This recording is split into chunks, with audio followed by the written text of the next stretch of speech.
تو کیا ہوگا؟ میں آپ کو یقین دلاتا ہوں کہ اگر میں اب کوئی پولیٹیکل ایکٹیویٹی نہیں کرتا، میں عوام کے پاس نہیں جاتا، آہستہ یہ اس کو ڈریگ کریں گے. میں آپ کے سامنے پریڈکٹ کرتا ہوں کیا ہوگا. یہ کھینچتے جائیں گے اس کو آہستہ آہستہ، اخباروں میں سے فرنٹ پیج پہ، بیک پیج سے ہوتے ہوئے انسائڈ پیج، اور یہ پرانی خبر بن جائے گی تھوڑی دیر میں، اور یہ ختم ہو جائے گی بات. اور ہوگا کیا؟ اسی طرح پھر آپ یہ قوم لوٹی جائے گی جو لوٹی جا رہی ہے اب. تو ہمارے لیے اس وقت ضروری ہے کہ ہمیں پتہ ہے کہ انہوں نے تو نہیں ماننا، نواز شریف نے تو کسی صورت ٹی او آرز نہیں ایکسیپٹ کرنے. اس لیے نہیں کرنے کہ انہیں پتہ کہ وہ پکڑے جائیں گے. یہ آپ نے جو کانٹرڈکٹری سٹیٹمنٹس دیکھی انٹیریئر منسٹر کی، آپ نے دیکھی انہوں نے کیا کہا، آپ نے ان کے 3 بچوں کی سٹیٹمنٹ دیکھی اور نواز شریف کی دیکھی. سب کے اندر تضاد ہے، کیونکہ جھوٹ بول رہے ہیں، سب جھوٹ بول رہے ہیں. نثار سچ بول رہا ہے کہ 20 سال ان کی پراپرٹی ہے، باقی سارے جھوٹ بول. وہ اور بات ہے کہ چودھری نثار کہہ رہا ہے کہ جی ٹیکس دیا ہوا ہے. ٹیکس تو آپ کے سامنے نظر آ گیا، ٹیکس کتنا دیا ہوا ہے انہوں نے. جو انہوں نے ایک وہ اس کا حسن شریف کے انٹرویو میں اس نے کہا کہ سارا پیسہ پاکستان سے آتا ہے، ہم رینٹ کرتے ہیں. یہ 2000 میں انٹرویو ہے. میں مے فیئر کو جانتا ہوں. آپ میں سے پتہ نہیں انگلینڈ میں کوئی مے فیئر کی کبھی پراپرٹی ذرا کرائے پہ ایک فلیٹ تو لے مے فیئر میں. جو میاں صاحب نے اپنی 4 سال کی انکم دکھائی ہے نا، وہ مہینے کا اس فلیٹ کا اس کا رینٹ ہے. تو وہ بھی نہیں ثابت کر سکتے. ادھر بھی پکڑے جاتے ہیں کہ وہ جب کہتے ہیں کہ رینٹ آتا ہے پاکستان سے، پھر میاں صاحب اسمبلی میں کہہ رہے ہیں کوئی پیسہ ہی نہیں گیا پاکستان سے. تو اس میں تو کوئی شک نہیں کہ یہ اب پکڑے گئے ہیں. ہم نے نہیں پکڑا، جس طرح اندلیپ نے بڑی ڈیٹیلز میں آپ کو بتایا. یہ تو ICIG ایک انٹرنیشنل آرگنائزیشن نے یہ انکشاف کر دیا. تو یہ اب اس کے اندر اصولاً تو جس طرح آئس لینڈ کا پرائم منسٹر کا حال تھا اور 2 ڈیموکریسی تھی بیچ میں، جو 9 لیڈرز دکھائے، اس میں ایک آئس لینڈ کی ڈیموکریسی تھی، ایک انگلینڈ کی تھی. انگلینڈ والے نے آ کے اپنا سارا ثبوت دے دیا پرائم منسٹر میں، اپنے آپ کو بے قصور ثابت کر دیا. اپنے 6 سال کے اس نے ساری ٹیکس ریٹرنز، ساری ایسٹس اپنی ساری جا کے پارلیمنٹ کے سامنے رکھ دی. آئس لینڈ والا نہیں ایکسپلین کر سکا، نکل گیا. اب یہاں دیکھیں کیا ہو رہا ہے.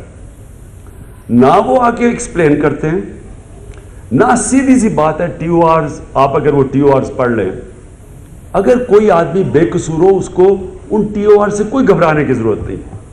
سمپل سے ٹی او آرز ہیں. آپ بتا دیں آپ کی انکم کدھر سے آئی، آپ نے یہ فلیٹ لیے کیسے. یہ ان کی ایک ڈیڈ ہوتی ہے. جب انہوں نے کہا نا کہ عمران خان نے بھی فلیٹ تھا، اس کا باہر تھا، عمران خان نے تو کبھی نکاح نہیں تھا. انہوں نے کہا جی کمپنی تھی. تو کمپنی کا تو ویلیو ختم ہو گیا. جب میں کہہ رہا ہوں فلیٹ ہی میرا ہے، تو کمپنی کا کیا ہے؟ کمپنی تو کوئی بھی اگر نان پاکستانی انگلینڈ میں لیتا ہے فلیٹ، جو میں کاؤنٹی کرکٹ کھیلتے وقت لیتا تھا، جو میں نے لیا، اس کو سارے اکاؤنٹنٹ کہیں گے کہ اگر آپ برطانیہ کے شہری نہیں ہیں تو آپ کمپنی آف شور کمپنی کے ذریعے لیں، کیونکہ جب آپ اس کو بیچیں گے آپ کو ٹیکس پڑے گا برطانیہ کا. تو کیونکہ میں برطانیہ کے شہری نہیں ہوں تو یہ اکاؤنٹنٹ ایڈوائز کرتا ہے. یہ کوئی انلیگل چیز نہیں ہے.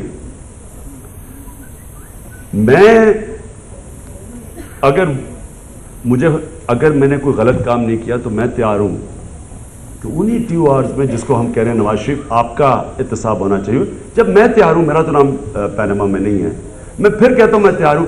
کیونکہ اگر مجھے یہ اعتماد ہو کہ میں ثابت کر سکتا ہوں کہ میری انکم کدھر سے آئی، میں نے اس کے اوپر ٹیکس دیا یا نہیں دیا، اور ایک پھر ڈیڈ ہوتی ہے جب آپ فلیٹ کو خریدتے ہیں، وہ ایک آپ کو ایک سولیسیٹر سائن کر ایک آپ کے پاس ہوتی ہے جو کہ میں نے اسمبلی میں دی جا کے.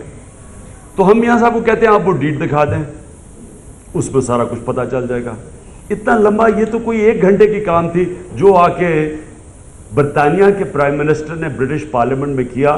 میاں صاحب بھی وہی کر سکتے تھے، نہیں کیا. اور ہی کوئی کہانی سنانی شروع ہو گئے کہ کدھر سے شروع ہوا پتہ نہیں، اور پھنستے گئے اور جھوٹ پکڑتے گئے، خود ہی اپنے آپ کو امپلیکیٹ کرتے گئے اور جھوٹوں کے اندر کے وہاں سے.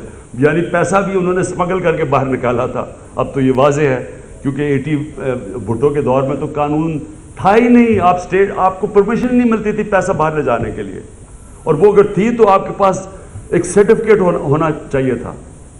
تو اگر آپ نہیں تھا تو اس کا مطلب آپ نے پیسہ سمگل کر کے باہر لے کے گئے, وہاں بھی پھنستے ہیں.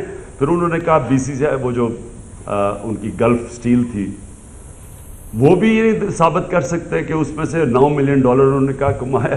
وہ BCCI والے کہتے ہیں کہ وہ ڈیفالٹ کر گئی تھی, پیسے نہیں دے سکے, وہ بھی نہیں ثابت کر سکتے. پھر وہ جو انہوں نے ڈیٹ بتائی 2005 میں خریدا, ہمارے پاس آپ کے سامنے رجسٹریز ہیں کہ یہ تو اس سے 10 سال پہلے خریدے گئے تھے سارے.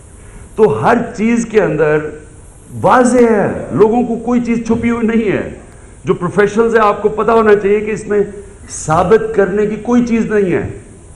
فیکٹ سامنے ہیں آپ کے, پکڑے گئے ہیں. وہ کہتے ہیں نا ہینڈ ان دا ٹل, وہ اس میں چوری کرتے پکڑے گئے ہیں.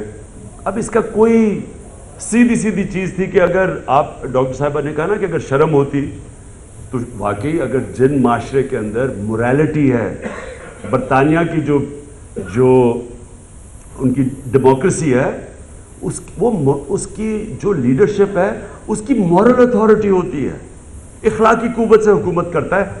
فوج اور پولیس اور تھانے اور کچہری کی سیاست نہیں ہوتی, اور جھوٹی FIR نہیں کاٹی جاتی ڈرانے کے لیے مخالفین کو. ایک لیڈر اپنی مورل اتھارٹی سے حکومت کرتا ہے. تو اس لیے ان کو شرم ہوتی ہے کہ جیسی ان کی اخلاقیات کے اوپر دبا پڑتا ہے وہ فوری ریزائن کر دیتے ہیں. ہیرلڈ میکملن ایک پرفیوما کیس تھا, اس سے کوئی پیسے کی بھی چوری نہیں اس نے کی, ایک سکینڈل تھی. انہوں نے کہا جی اس نے جھوٹ بولا ہے. جھوٹ بولنے کے اوپر برطانیہ کا پرائم منسٹر ہیرلڈ میکملن کو ریزائن کیا اس نے. دنیا کا امریکن پریزیڈنٹ سب سے طاقتور آدمی سمجھا جاتا ہے. رچرڈ نکسن کو وہ جو واٹر گیٹ کی ٹیپس کی ایکسپوجر کے اوپر, جھوٹ کے اوپر اس کو ریزائن کرنا پڑا. جھوٹ بولتا, اس نے کہا جھوٹ بولا ہے. یا پرائم منسٹر نے سب کے سامنے جھوٹ بولا کہ 2005 میں ہم نے فلیٹ لیے, اسی پہ ریزائن کرنا چاہیے. تو اخلاقیات تو انہوں نے ختم کی. اور میں آپ کو وجہ بتا رہا ہوں کہ ہم نے کیوں نکلنا ہے, کیوں میں نکل رہا ہوں اس عمر میں, اس گرمی میں, کیوں کنٹینر کے اوپر پھر جا رہا ہوں. اس لیے جا رہا ہوں کہ اگر ہم نے, اب میں آپ کو سارے پاکستانیوں کو وارن کر رہا ہوں کہ اگر آپ نے یہ نہ کیا, یہ جس ریٹ پہ پاکستان تباہی کی طرف جا رہا ہے, آپ پتہ نہیں نوٹس کر رہے ہیں یا نہیں کہ ایک سال میں انہوں نے 3000 ارب روپیہ قرضہ لیا. آپ کو ذرا کانٹیکسٹ پہ دیتا ہوں کہ 3 ٹریلین قرضہ اگر ایک سال میں لیا, یہ بھی فگرز آئی ہیں اخبار میں. 10 سال پہلے ٹوٹل پاکستان کا قرضہ, ساری تاریخ کا قرضہ 5000 ارب روپیہ تھا, 6000 ارب روپیہ تھا. ایک سال میں 3000 ارب روپیہ قرضہ لیا. یہ کر کیا رہے ہیں؟ یہ اب سب پہ قرضے چڑھا رہے ہیں. اس قرضے سے کرتے کیا ہیں؟ کیا سکول بن رہے ہیں؟ کیا ہسپتال ٹھیک ہو رہے ہیں؟ صاف پینے کا پانی لوگوں کو مل رہا ہے؟ ہیومن ڈیولپمنٹ ہو رہی ہے؟ نہیں ہو رہی. میگا پروجیکٹس بنائے جاتے ہیں, اس میں سے بڑا چنک نکال کے باہر بھیجا جاتا ہے. یہی آف شور کمپنیز میں کیوں یہ ثابت کر سکتے ہیں؟ کیونکہ یہ بلیک کا پیسہ ہے. بلیک کا پیسہ کیسے نکلتا ہے؟ بڑے بڑے پروجیکٹس کرتے ہیں. موٹر وے بڑا پروجیکٹ تھا, مجھے تب یاد ہے کہ ڈاکٹر محبوب الحق جو پاکستان کے بڑے اکانومسٹ مانے جاتے تھے, ہمیں پریزنٹیشن دی انہوں نے. یہ 98 کی میں بات کر رہا ہوں. انہوں نے بتایا کہ جو پاکستان کا موٹر وے بنایا تھا انہوں نے لاہور سے اسلام آباد, انہوں نے کہا پر کلومیٹر یہ دگنی کاسٹ تھی جو امریکہ میں موٹر وے بنایا جاتا ہے, اس سے دگنی کاسٹ پہ بنایا. مجھے تب بھی یاد ہے وہ فگرز بتا رہے تھے کہ امریکہ میں 7 میل پر کلومیٹر ہے, اور انہوں نے 7 ملین ڈالرز پر کلومیٹر امریکہ میں, یا 14 ملین ڈالر پر کلومیٹر انہوں نے بنایا. یہ مجھے تب ڈاکٹر محبوب الحق نے ہماری تھوڑے سے لوگوں کو پریزنٹیشن دی تھی. اسی طرح یہ جس وقت بھی, جب بھی آپ کو میٹرو کا, آپ اس کا آڈٹ کروائیں گے, اس کی ڈیٹیل میں جائیں گے, آپ کو پتہ چلے گا. یہ کاسٹ کمپیئر کر لیں کہ باقی ملک میں کتنی پر کلومیٹر یہ میٹرو کاسٹ آئی ہے, یہاں کتنی آئی ہے. ایک کا تو ہم آپ کو بتا سکتے ہیں نا کہ اب ہم نے ایک فلائی اوور بنایا پشاور میں, اور انہوں نے بنایا آزادی چوک لاہور میں. اب فلائی اوور کے لیے تو زمین تو نہیں چاہیے نا, اوپر تھا, فلائی اوور تو اوپر جاتا ہے. تو وہاں کاسٹ آئی پشاور کے اندر 83 کروڑ روپے پر کلومیٹر. انہوں نے لاہور میں جو بنایا اس کی کاسٹ آئی